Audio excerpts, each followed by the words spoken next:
Welcome to the Little Angels Academy online classes, class 9, chapter 2, the physical feature of India. In last video we have discussed about the northern plains and the Himalaya mountains. अब जो next physical feature है, जो next physical division है, उसका नाम है the peninsular plateau. Plateau क्या होता है? प्लेट्यू होता है एक टेबल लैंड फॉर्म, इस तरीके से, यानी कि लैंड से कुछ उभरा हुआ पार्ट जो कि एक टेबल की शेप में होता है, उसको हम क्या कहते हैं? प्लेट्यू कहते हैं। क्या कहते हैं? प्लेट्यू कहते हैं। ये हमारे सदर्न पार्ट में लोकेट है और इसे पेनिसुलर प्लेट्यू क्यों कहा गया है? क्योंकि जो हमारा इंडिया है उसके ये पेनिसुला जो पार्ट है, जिसके 3 साइड वाटर बॉडीज हैं, अरेबियन सी, इंडियन ओशियन और बे ऑफ बंगाल, इसके पाए जाने वाली जो लैंड है उसको हम पेनिसुलर लैंड कहते हैं। और उसी में ये प्लेट्यू सिचुएटेड है, इसलिए इसको क्या कहा गया है? Peninsular plateau. प्लेट्यू एक टेबल लैंड फॉर्म है जो किस किस चीज़ से बना है? वो कुछ रॉक्स और क्रिस्टलाइन। अब देखते हैं प्लेट्यू के डिस्क्रिप्शन के बारे में, कि प्लेट्यू के बारे में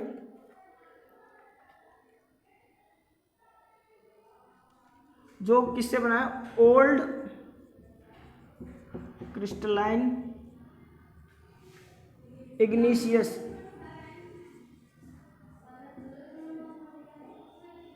इग्नीशियस रॉक्स एंड मेटामॉर्फिक रॉक से बना है। ठीक है, यानी कि जो हमारा जो पेनिसुलर प्लेट्यू है वो किससे बना है? छोटे छोटे ओल्ड क्रिस्टलाइन से, जो किसके हैं? इग्नीशियस रॉक के और मेटामॉर्फिक रॉक के हैं। और इसका जो फॉर्मेशन हुआ है, इनके जो फॉर्मेशन हुआ है वो हुआ है ब्रेकिंग एंड ड्रिफ्टिंग। किसका? गोंडवाना लैंड। हमने देखा था कि लास्ट वीडियो में जो हमारा लैंड था गोंडवाना लैंड, वो किस तरह से ड्रिफ्ट होकर कोलाइड हुआ था यूरेशिया प्लेट से। तो इस कोलाइडेशन की वजह से ये सारी चीज़ें फॉर्म हुई। तो इसका जो फॉर्मेशन हुआ है ब्रेकिंग और ड्रिफ्टिंग की वजह से हुआ है। जो गोंडवाना लैंड, जो कि हमारा इंडिया जो था वो एक गोंडवाना लैंड का पार्ट था। उसके बाद में है जो ओल्डेस्ट लैंड मास है अर्थ का। सबसे ओल्डेस्ट लैंड मास क्या है? अर्थ का जो है पेनिसुलर प्लेट्यू। और सबसे न्यू या और यंग जो है वो है हिमालय माउंटेन्स। अब हम बात करते हैं, इसमें बहुत सारी ब्रॉड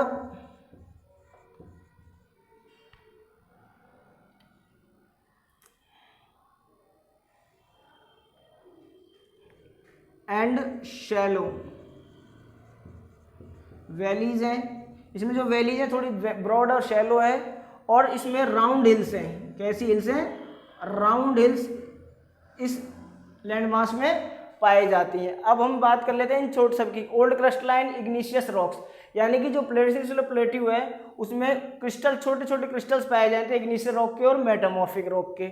उसमें इसकी जो फॉर्मेशन हुई है, जो गोंडवाना लैंड जो ड्रिफ्ट हुआ था उसका जो ब्रेकिंग हुई थी और उसके बाद वो जब ड्रिफ्ट हुआ था उसकी वजह से हमारे जो पेनिसुलर प्लेट्यू है उसका फॉर्मेशन हुआ है। और ये सबसे ओल्डेस्ट लैंड मास है हमारी अर्थ का। इसमें ब्रॉड और शैलो वैलीज पाई जाती हैं और राउंड हिल्स पाए जाते हैं। हिल्स जो है वो राउंड शेप में पाए जाते हैं हमारे पेनिसुलर प्लेट्यू में।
हाँ, आगे जो इसकी डिस्क्रिप्शन है, टू ब्रॉड डिवीजन, इसका जो पेनिनसुलर प्लेट्यू है उसको दो डिवीजन में डिवाइड कर दिया गया है। पहला है सेंट्रल आइलैंड और दूसरा है दक्कन प्लेट्यू। अब north of the Narmada river covers Malwa plateau, यानी कि जो नर्मदा रिवर जो इस रीजन में फ्लो करती है, जिसका ड्रेन सिस्टम जो नर्मदा रिवर है वहाँ पर, उसके वो किस एरिया को कवर करती है? मालवा प्लेट्यू को कवर करती है। यानी कि जो हमारे इंडिया का मैप है,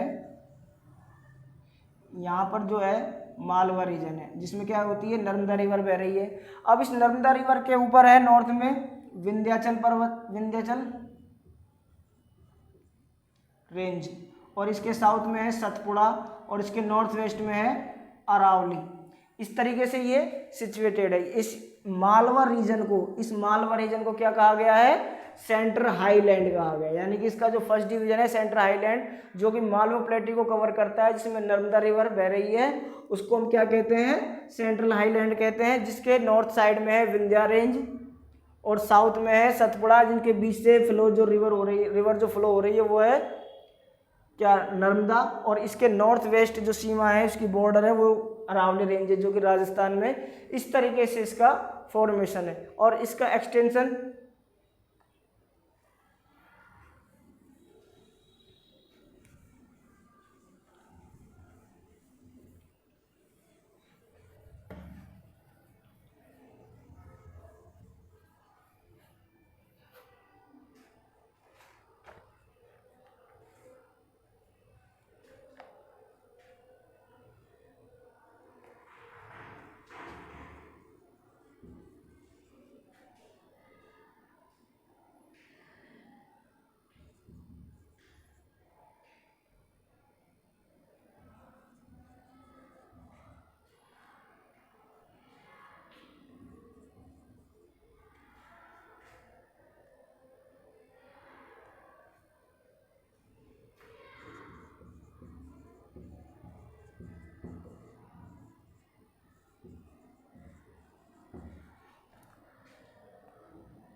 अब इसमें जो ड्रेन सिस्टम है, इस सेंट्रल आइलैंड में कौन कौन से रिवर्स फ्लो कर रही हैं? चंबल, सिंध, बेतवा और केन, ये सारी जो रिवर्स हैं यहाँ पर फ्लो होती हैं। इनका जो रिवर ड्रेन सिस्टम है वो साउथ वेस्ट से नॉर्थ ईस्ट की तरफ, यानी कि इस साउथ वेस्ट से और नॉर्थ ईस्ट की तरफ जा रही हैं ये, ठीक है, इसकी तरफ बह रही हैं ये, इस तरह से ड्रेन कर रही हैं। वाइडर इन वेस्ट, नैरो इन ईस्ट। और ये जो सेंट्रल हाईलैंड है वो इस तरीके से है, यानी कि ईस्ट में, वेस्ट में वाइडर है और नैरो ईस्ट में नैरो है। और इसी ईस्टवर्ड एक्सटेंशन को बुंदेलखंड, इस वाले एक्सटेंशन को बुंदेलखंड और बघेलखंड के नाम से जाना जाता है। अब इसका जो ईस्टवर्ड एक्सटेंशन है, यानी कि जो लास्ट में जो ये फैला हुआ है सेंट्रल आइलैंड, वो छोटा नागपुर झारखंड तक फैला हुआ है। यानी कि इसका ईस्ट एंड जो एंड है, ईस्टर्न एंड जो है इस प्लेट्यू का या सेंट्रल आइलैंड का, वो कौन सा है? छोटा नागपुर प्लेट्यू, जो कि ईस्ट में है, जिसमें जो ड्रेनेज सिस्टम होता है वो कौन सा है? दामोदर रिवर का। यानी कि दामोदर रिवर का यहाँ पर ड्रेन सिस्टम है। यहाँ पर कौन सा था? वेस्ट में ये चंबल सिंध बेतवा नर्मदा रिवर का, और ईस्ट में है दामोदर रिवर का। अब बात करते हैं हम दक्कन प्लेट्यू की।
गारो,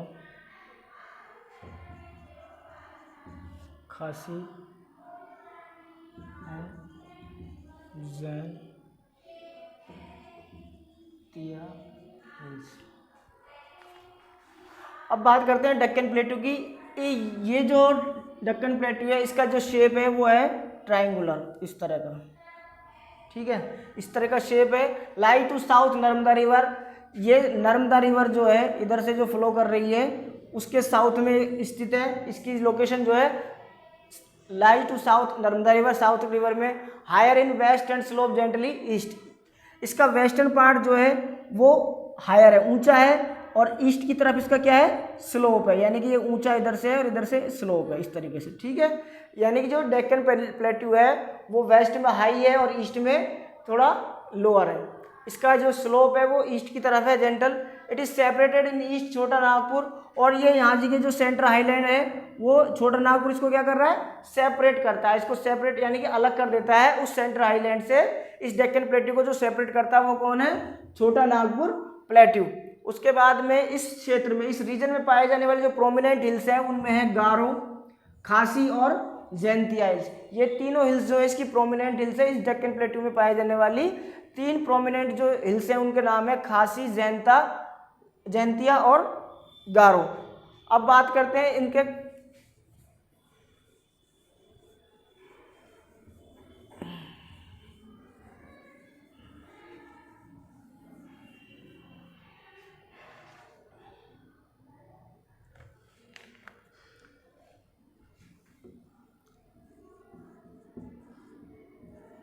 वेस्टर्न घाट एंड ईस्टर्न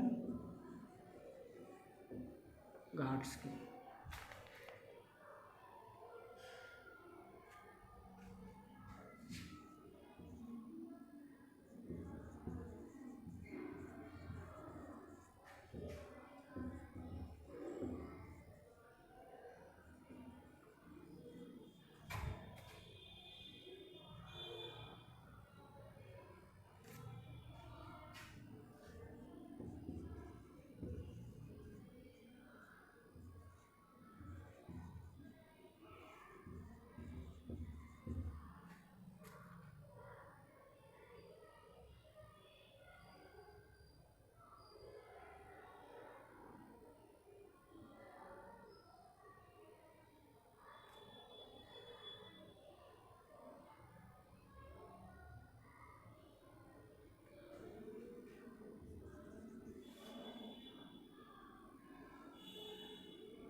अब बात करते हैं इस डेक्कन प्लेटू में पाए जाने वाले घाट्स की, यानी घाट्स क्या होते हैं, या हमारी जो कोस्टल इनकी जो एजेज हैं, western Ghats and eastern Ghats. Western edge यानी कि डेक्कन प्लेटू का जो वेस्टर्न एज है उसको हम वेस्टर्न घाट्स के नाम से जानते हैं, और ईस्टर्न जो एज है उसको ईस्टर्न एज के नाम से जानते हैं। अब वेस्टर्न जो एज है वो कंटिन्यूस है, यानी कि इनके जो रेंज है वो कंटिन्यूस चलती है, पैरेलल टू वेस्टर्न कोस्ट, यानी कि जो हमारा इंडिया का पेनिसुलर जो बाउंड्री है उसकी वेस्ट साइड की वो इसके पैरेलल चलता है। पाल, भोर, थाल और ये सारी इसके मुख्य घाट हैं, ये इसके मुख्य घाट हैं। ये लोकल रीजन पाए जाने वाले घाट है, पाल, भोर, थाल। हायर देन ईस्ट, ये ईस्ट के मुकाबले हायर है, ईस्ट के कंपैरिजन में हायर होते हैं। कौन से? वेस्टर्न घाट ईस्ट के मुकाबले हायर होते हैं। बात करते हैं एलिवेशन की, तो 900 to 1600 मीटर इनका एलिवेशन है। हाईएस्ट प्रोग्रेस, हाइट की जो प्रोग्रेस है वो नॉर्थ टू साउथ है, यानी कि नॉर्थ से धीरे धीरे धीरे धीरे इंक्रीज होकर साउथ की तरफ बढ़ती है। ईस्टर्न की जो एलिवेशन है वो है 600 मीटर्स की। ईस्टर्न में जो रेंजेस पाई जा रही हैं, माउंटेन रेंज जो पाई जा रही है वो है 600 मीटर्स की। हाईएस्ट पीक की बात करते हैं तो अनाईमुडी 2695 मीटर जो कि वेस्टर्न घाट में सिचुएटेड है, और ईस्टर्न में है जो महेंद्रगिरी जो है 1501 मीटर्स। और इसकी जो मेन फीचर है, इसका जो मेन क्वालिटी है, जो कैरेक्टरिस्टिक्स है डेक्कन प्लेटू की, वो है इसमें ब्लैक सॉइल का पाया जाना। क्यों? क्योंकि हमने जैसे पढ़ा था कि पेनिसुलर प्लेटू में क्या हुआ था, ओल्ड क्रिस्टलाइन बोलते हैं, जो किन से बने होते हैं, इग्नीशियस एंड मेटामॉर्फिक रॉक से, और वो किसका फॉर्मेशन करती है, ब्लैक सॉइल का। तो इसमें जो इसकी कैरेक्टरिस्टिक है, मेन फीचर है जो इस प्लेटू का, वो है ब्लैक सॉइल का पाया जाना, जो सबसे अच्छी कॉटन की ग्रोथ के लिए, कल्टीवेशन के लिए